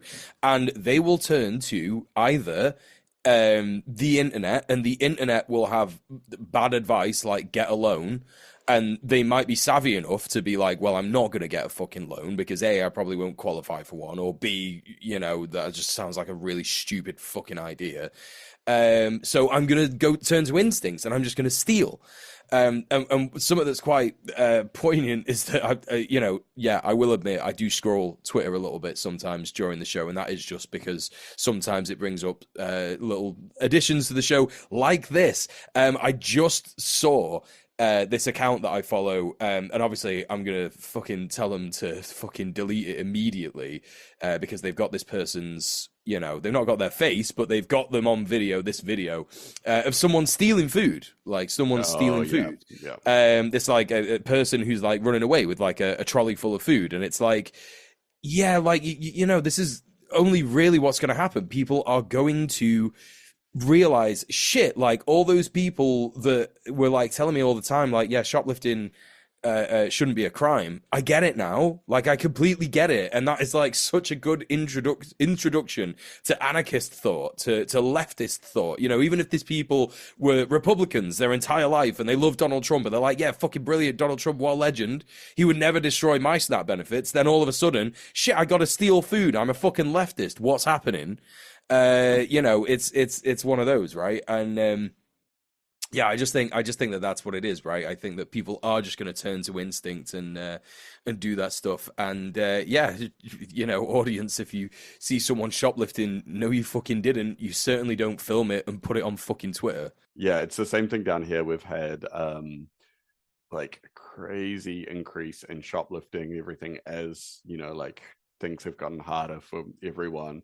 But the supermarkets are still doing record fucking numbers. You know, they're making billions, like which is just like a well-known fact by everyone. But still there's this kind of attitude where people are like, oh, but you can't steal, but whatever you do, you can't steal. And it's kind of like, well, so for most people, the choices that they have here are, okay, they either have to steal the stuff directly, which is the fastest solution to feeding your family, or if they are, you know, like if they can't get a job, because we've also got like record unemployment, all that kind of stuff, the other ways to make money are illegal. So it's like, and also, and if you turn to, like, especially in America, where they, you know, they like sex work is criminalized and all this kind of stuff, and so they have to go and put themselves at risk if they're doing that, whether it's like sex work, selling drugs, anything like that, like even burglary, all these kind of things.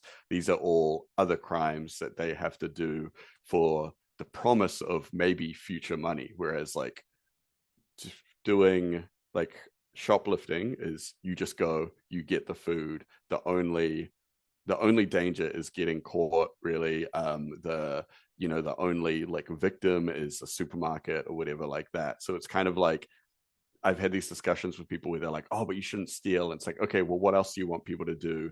Because everything else those are also crimes, but those are more dangerous crimes. Those are more heavily policed crimes, all these other kind of things like that, you know? So it's kind of like, I don't think I've ever had a discussion with anyone that is against shoplifting that has ever been able to come up with an alternative thing that isn't just like give people money, you know, give people money or food or anything like that. There's no other way around it, you know. It feels like this feels quite true in the UK and US, and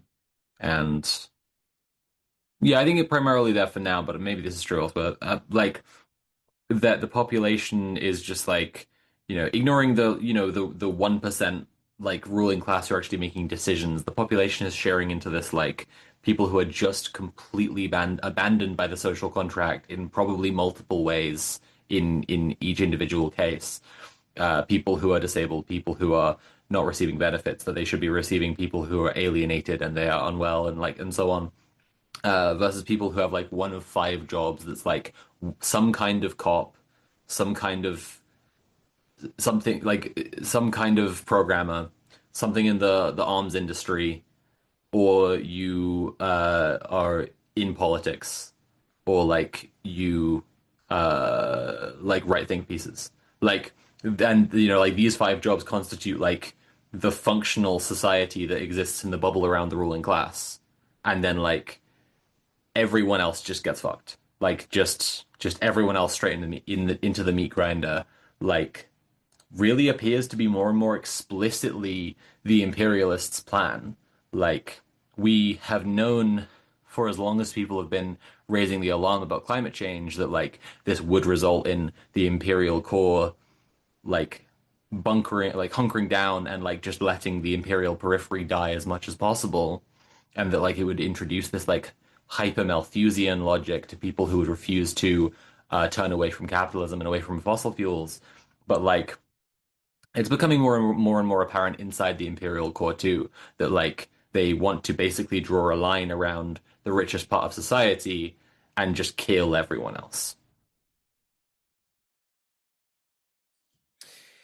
Yeah, that's essentially it. And I think that, like, yeah, we ultimately just have to, give people the tools by which to organize. And, we've got loads of those tools on our YouTube channel, and also on the episodes of this podcast. If whatever, however you get your podcast,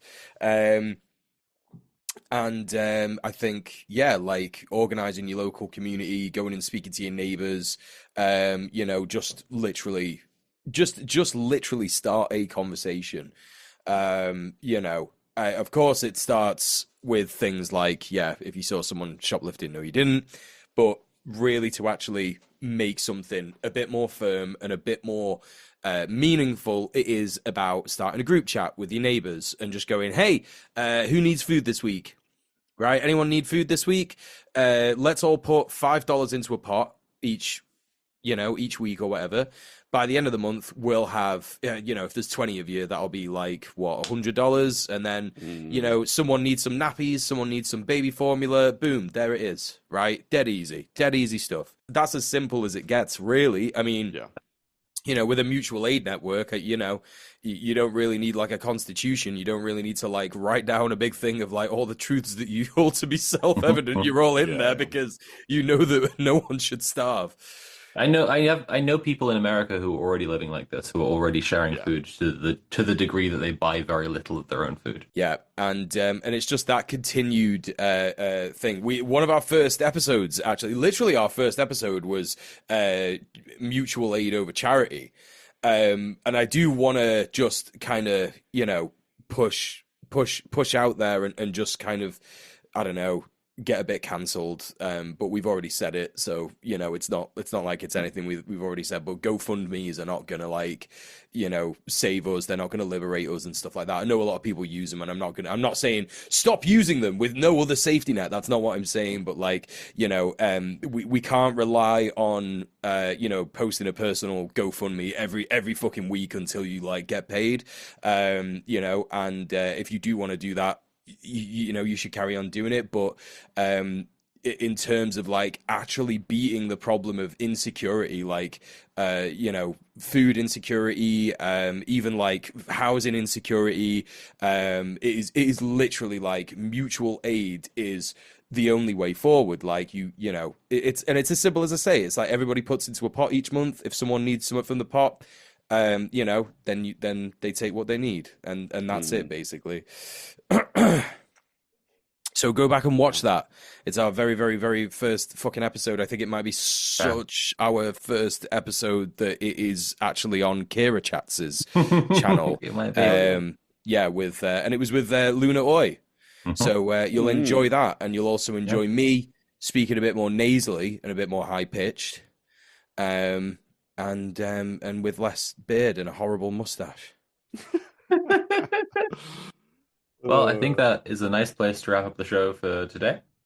Be good to remind everyone that the show is a show that's made possible by our Patreon, which is patreon.com/red_planet. Our patrons supporting us is the only reason we're able to do the show. You please support us if you can. If you already are, or if you can't, please share the show to as many people as possible. Help us get more out there and get more patrons. We are working on the Zad documentary. We would hopefully going to get it finished by the end of the year. We're really excited about that, but that also is dependent on your continued support and on getting more Patreon support. So patreon.com/red_planet is where you can go to support Red Planet. There's various different tiers there and various different rewards you can get. You can also find our merch at mercenarycreative.com. On the highest tier of our Patreon support, the Sicko tier, we give the reward of a personal thank you on the end of every episode. So thank you to Risk Inverse, our Sicko tier patron. Thank you. If people want to find more Mule, where can they go? Oh, come over to my stream. It's Monday to Thursday, 6 p.m. till late UK time. Yeah, I cover daily news, geopolitics, do a bit of landlord, brain rot, try and cover as much stuff as humanly possible, do a little bit of React stuff. You know, we meme it up. We meme it up in the bad times, and that's how it goes. So head over to twitch.tv/DJMUEL, and you can enjoy all that. And you can go to my what is it? My Linktree, linktree.ee/DJMUEL. And there's loads of stuff that I do on there. I've got a new video that I've just started writing as well. So head over to my Patreon, patreon.com/DJMUEL. And if you go to I think the £5 tier, you will get a little bit of information about my new video, which is going to come out probably in the next couple of months, probably before the end of the year. So yes, enjoy that. But if I wanted to find out some more stuff about Tim, where would I go? What would I do? You can find me on YouTube and Twitch as Conquest of Dread, or you can find me on Blue Sky and Twitter as Dread Conquest. Yeah, I'm most active on Twitter, probably. Do a lot of shit posting there. And I also have a tabletop RPG project that I am on the verge of publishing called Dark RPG. You can go to Twitter and go to Dark RPG 2000 to see more of that. What about Soph? Where can I see more Soph? All my links are collected at linktree.ee/Sophie from Mars. I am a video essayist. That's my main income. I work very slowly on big, long video essays because I'm very mentally ill, but people seem to be enjoying it enough to give me money so far. So if you might be one of those people who enjoys a very mentally ill woman making videos, sometimes about being mentally ill, that's actually my next big project. Go over there. Go to my linktree.ee/Sophie from Mars. Go specifically to patreon.com/Sophie from Mars. Give me your money. And if you want to see me live streaming, I will be doing that on Friday. My Twitch, which is twitch.tv/Sophie_FRM_Mars. I am doing the Liberal Slop streams again, where we look at liberal slop, just terrible, terrible shit by guys who think they're really smart because they went to an Ivy League college, and they've read Walden. So that's about it for now. We'll see you on the next episode of Red Planet. Bye. Which won't be next week. It'll be the week after. See you later. Bye. Oh, yeah. Bye.